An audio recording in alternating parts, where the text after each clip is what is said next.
Hello guys and welcome back to Chinwag. I am your host with the most, Nathan Osprey. That is me. Today's topic is cars.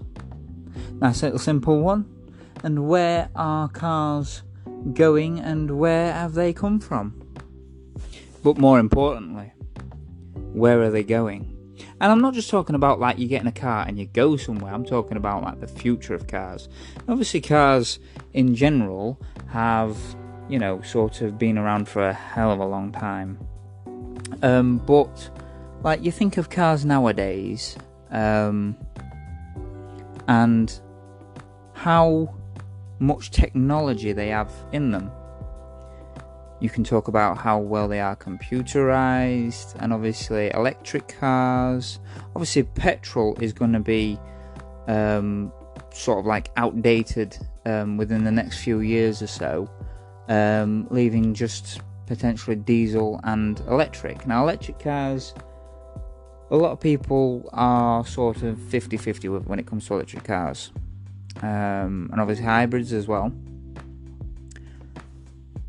But electric cars and smart cars and really gadgetized cars are really paving the way for something that is going to be absolutely mind-blowing. Now, I've driven a few cars. I've driven a few cars for, in terms of work, vehicle delivery and things like that, as well as driving my own personal vehicles and so on and so forth.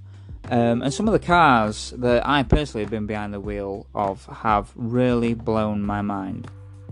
3 of my own personal favourites would have to be the Ford Mustang. All different versions of the Mustang. There's just something so awesome about a Mustang. Okay, obviously they're not the fastest car on the planet. Obviously they're not the most slimlined. Obviously some of them are notorious for bad cornering. Some of them are genuinely, absolutely not good. But the Mustang, for me, is a special type of car. Now, when it comes to the Mustangs, for me, you look at a Mustang, for me personally, as I say, there's just something that just draws me to it.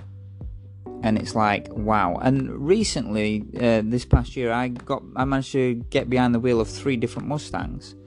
The Rouge Mustang, the Speed Mustang, and the GT500, as seen in Gone in 60 Seconds, the one with Nicolas Cage. And it was GT500, aka Eleanor. And those were awesome. Absolutely awesome. But I've driven also a BMW X5M, and that was amazing. I've also driven a Range Rover Sport, different versions of Audis, my own personal Audi being an Audi A3. And cars, for me, just are so quickly being developed into cars that we won't need to personally drive. And of course I'm talking about the self-drive cars. Now different people are thinking different thoughts on the self-drive cars. Are they trustworthy? Are they, the price range on them, are they going to be affordable for different versions of people, whether they be you be, financially well off, or, sort of stable, or not have, that much finance in your pocket. So where does that leave where it's going in development? Now, obviously some cars, as I say, that I've driven, the technology is very, very, very clever. For a prime example, something so small, and, minor in detail is headlights. Now, I was driving a Range Rover Sport, and the headlights, it was a nighttime drive, the headlights would change for lights and oncoming traffic. The lights were set to automatic setting, but you would have sections of the light cut out. So obviously you could see your beam of light in front of you, and let's say there's a car coming in the opposite lane, so that driver wasn't dazzled, a section of the lights in the beam would just cut out, so to speak, and it would then come back on once the vehicle's passed. And it would do this for all sorts of things on the road, like signs and things like that. Whatever needed light or didn't need light shining on them at that particular time while driving, it would cut that section out, which I thought was really unique. And then, of course, we go on to smart car self-driving. Obviously, you have your lane sensors. You can turn on certain lane sensors in certain cars, where if you go over by such amount over a white line, let's say, I don't know, you're veering off the road for whatever reason, it would jolt you back, sort of thing. It was like, well, where are you going? And, sort of like correct you. Now, the self-drive cars are, for me, a very daunting thing. Like, for me, I'm not gonna lie, I would be petrified to get behind the wheel of a self-driving car, because all it takes is for it to malfunction. And as some have said, all it takes is for someone to hack your car's system by whatever means, and veer you off into a river or something. It's daunting. With self-drive cars, it's all well and good. Obviously, you can get in the car, tell it where to go, and it would take you there itself. Some have even said that a self-drive car is also aware of its own fuel, and you could get into a car, tell it to drive from point A to point B, and during that journey, if it's low on petrol, it would find the nearest fuel station and drive itself there, obviously announcing to the driver or the passenger low on fuel, proceeding to fuel station, which is again unique. But it just fascinates me as to where cars will go in, say, 20 years or 30 years or 40 years, or in the next 150 years. Where are cars going to be technology wise? Because technology is developing a hell of a lot faster than a lot of people anticipated, which means that cars are going to be being developed with that technology a lot faster than what people anticipate. I mean, it's 2021 now, and they're already developing self-driving cars. So where are things going to go? It's very, very interesting. Very, very interesting. Now, I'm not reading off any topics today in terms of cars, because obviously if you want to look up any information on cars, you can do so yourself. But I'm just going off my own basic knowledge and from what I know of cars, and where they're going, and information on their developments and their future developments. I don't think we're ever going to get flying cars so much, because that would be chaotic. Okay, that would be absolutely chaotic. There would be so many accidents, so many deaths. And that's not to say that people wouldn't be, able to, drive flying cars. But in terms of like air traffic control and standard air traffic in general, there would be no room for cars. Okay, it would not be like you see in these sci-fi futuristic films where, let's say, for example, off the top of my mind, Star Wars, where I think it's Attack of the Clones, Episode 2 Attack of the Clones, where you can see all different types of flying cars on the planet Coruscant, and, they're all in lanes, they're all going off in different leveled heights, things like that. It'd be chaotic. It would actually be chaotic. We've got planes and helicopters and things like that. The only way that you could essentially have flying cars is if you could have roads that have sort of like some heightened sort of lightway, I guess you could say. And obviously the flying cars wouldn't be able to deviate from the lanes or these areas that are designated in line with all the roads. But again, that would mean that you would have these light pylons dotted all up and down every single road.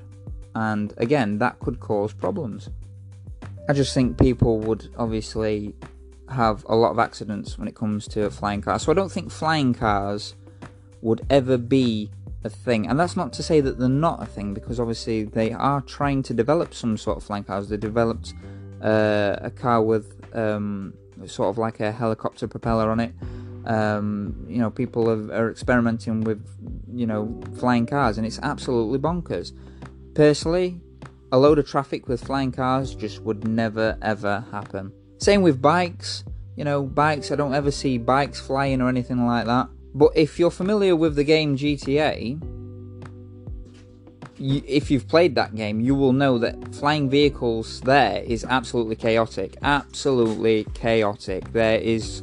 You can have a flying car, and before you know it, you're either crashing into something or someone's shooting you down. I'm not saying people are going to shoot you down in real life if they ever do develop flying cars, but it's one of them. There will be accidents. There will be incidences where flying cars are just going to be chaotic. So again, as I say, I don't think they will ever be a thing. Boat cars, that's already been done, but you would never see people going to dealerships and saying, I want a Range Rover Splash, that you could pick up from a dealership and, take down to a beach and then fly into water, because obviously there's restrictions on shipping lanes and things like that. Again, it corresponds with flying cars. It would be chaotic. Now, obviously, it's been done on Top Gear and all kinds of different car shows and automobile shows where they'll take a car, they'll turn it into a boat, they'll sail across a lake or something, and so on and so forth. But again, I don't think cars will ever develop to that sort of stage, because it'd just be chaotic. They would need some sort of lane control at least, and obviously you would need some sort of new license and probably sea tax or something. Obviously, you pay road tax to drive on the road. Would you need sea tax to take a boat car on the sea? Will cars, though, ever be able to be like, let's say, Knight Rider, where it can talk to you on a sort of conscious level, like you can have a genuine conversation with the car? Will it be more protective? Will it be essentially like a Knight Rider car? Will it come with certain gadgets? Will it be able to do this? Will it be able to do that? Who knows? Who knows? Obviously, there's different seasons and different versions of Knight Rider. When you think of Knight Rider, you can go back onto the series with David Hasselhoff and Kit, and he had all sorts of different gadgets. He could do a turbo boost, he could do this, he could do that, and then fast forward to, I think it was 2008, when the newest series with the Mustang came out, and obviously that car worked with nanotechnology. Our car's going to have nanotechnology. If you were to crash a car, would you damage the item going into, let's say, I don't know, a collapsed tree? Would you damage the tree, but the car be absolutely fine due to the nanotechnology embedded into the car's structure? Again, who knows? And obviously nanotechnology is a thing that's currently being worked on. They're working on it in all the different stages of different things. Will they implement that in future vehicles? As I say, cars for the future, for me, are going to still be road bound. Okay. As I say, unless you fast forward something like 500 years and they've developed some sort of aerial lane control for flying cars to obviously stay in those lanes, and obviously those lanes would have to, as I say, coerce with the actual roads. You wouldn't be able to deviate, you wouldn't be able to fly over someone's house or anything like that in case your car died and then you just dropped on someone's roof. That would never work. You would have to stick to the lanes. And again, what would it mean for weather? Would you get into a flying car when it's belting it down with rain? You've got 500-mile gust winds blowing you all over the shop. You've got lightning bolts striking your car. Is it possible? Personally, I don't think so.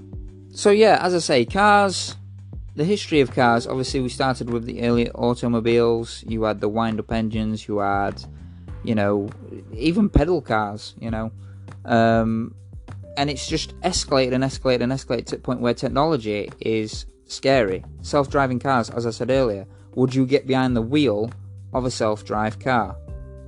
Personally, no. As I say, you don't know if that car's going to malfunction. You don't know if someone's going to hack it. You don't know what the possibilities of the dangers are. Obviously, developing these cars, they will have fail-safes, but you can never 100% guarantee a fail-safe. So yeah, for me, as I say, cars will be road-bound for the foreseeable future, as far as I'm aware. As I say, unless they develop the things that I've mentioned, or some form of safety precautions that would allow you to have a flying car, or limit the number of flying cars that are permitted to be in the area, then obviously that's that. But as I say, for me, driving cars is obviously just going to be the foreseeable future. Self-drive cars, flying cars, all the rest of it, it'll probably get developed to some certain level, but it will never be the normal. Not like it is now. Like, you could go out your house and you could walk down the road and see traffic, and that's the norm. There are rules and regulations that people abide by. But who knows what the future holds for cars. I mean, as I say, I'm just going off my own speculation, my own sort of prediction. This is just my own prediction. As I say, it's not obviously gonna, it might not be true, I could be wrong, but as I say, my personal thoughts on this matter is cars will be roadbound for a hell of a long time. But that's not to say that technology will still keep moving forward with cars. As I say, self-drive cars. I'd like to know where it's going to go beyond that. Like, how can you surpass self-drive cars? Scrap boat cars, scrap the idea of flying cars, things like that. Let's imagine that the cars for the foreseeable future are going to be road-bound. Are cars going to have the technology to be safer, like kit? Like, you crash with the nanotechnology, the car's fine. Are cars going to have, well, basically anything that, you've got to go off your own imagination with this sort of thing, like self-window tinting for sun glare, extra backup fuel, self-inflating tyres. You say you run over a tyre, run over a nail and punch your tyre, you've got a flat. Now, I have seen and read up on some tyres that are being made for cars that work on some sort of pressurization. They are hollow, you can see through them, but they have like S shapes holding the tyre structure, and they bend, and you can see them literally run over nails, 9-inch nails, all the rest of it. Obviously, there's no puncture because the tyres have no air. It's a solid structure, and you go from there. You can't damage the tyres. You could probably damage the tyres in like excessive ways, but you can't puncture them, and I think that's unique. I think that should go out for all cars, because a blowout could be dangerous. But at the same time, if you do have these cars with either auto-inflate tyres, self-inflate, or self-healing tyres that have some sort of liquid, when you get a puncture, it releases a liquid inside the tyre and then self-inflate, so that your tyre's essentially fine and will last another, 200 miles until you can get it officially sorted. Or the tyres where your wheel is hollow and it's got these little S sort of spring shapes in them, and you can't get a puncture. They bring these out to these cars, to all cars, and all cars get their tyres changed into these, tyres that can't get punctured, and you would essentially put tyre businesses out of business. Like, let's say, Quick Fit, all different types of garages, basically, where, 80% of their work is repairing tyres. They would lose that. Obviously, they still work on the engines, things like that, but they would lose profits on tyre repairs. So again, the way things are moving forward, you would put those businesses out of business to a certain degree, at least. I won't say fully, because obviously the tyres where you can't get a puncture, like you could run over a screw, the screw would stick in the tyre and it stays in. There's no damage, there's nothing. Essentially, you're still going to need those tyres changing at some point because of wear and tear. Nothing lasts forever. Everything undergoes wear and tear. No matter how developed it is, no matter how structurally sound it is, everything undergoes wear and tear over time because nothing lasts. Same with engines. Where are engines going to be? Are we going to have a type of engine where it's self-sufficient, like a solar-powered engine, or so on and so forth? Who knows? Who knows where all this is going to last?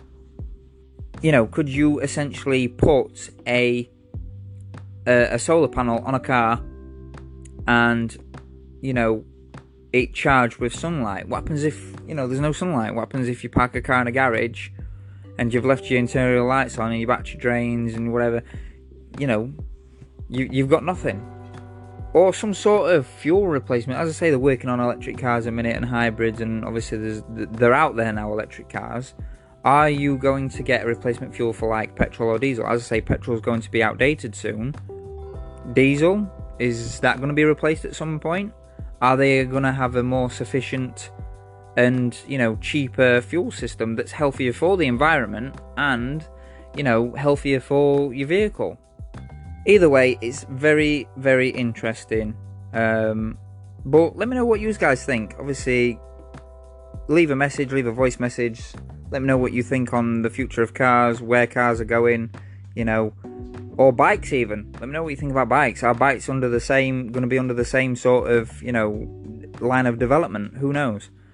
But yeah, as I say, I just wanted to throw that out there, put some ideas in your head, and obviously your ideas and thoughts and theories on the future lineup of cars and where they're going to be, technology, self-reliant cars, whatever. Let me know. And yeah, as I say, it's shorter than usual today, guys, but it is what it is. I probably will get back on this topic at a later stage, probably with some guests or something, or probably with my cousin Mike. He's quite knowledgeable on cars and stuff, and he's quite interested in that sort of game. So yeah, probably jump back on this topic at some point. But for now, that's it from me, guys. I hope you've enjoyed this podcast. And if you haven't already as well, jump onto my YouTube channel. Check out my movie trailers for my independent movie coming out very, very soon. End of this month, it'll be on my YouTube channel, Nays Plays. Definitely give that a watch, because as I say, that's been a lot of hard work making that. And obviously it's all done, it's all set, it's all ready to go. We're just waiting for the release date. So yeah, very exciting times.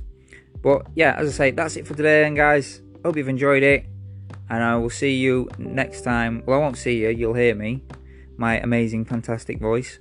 And that's it for now. Take care, and ta-ta for now.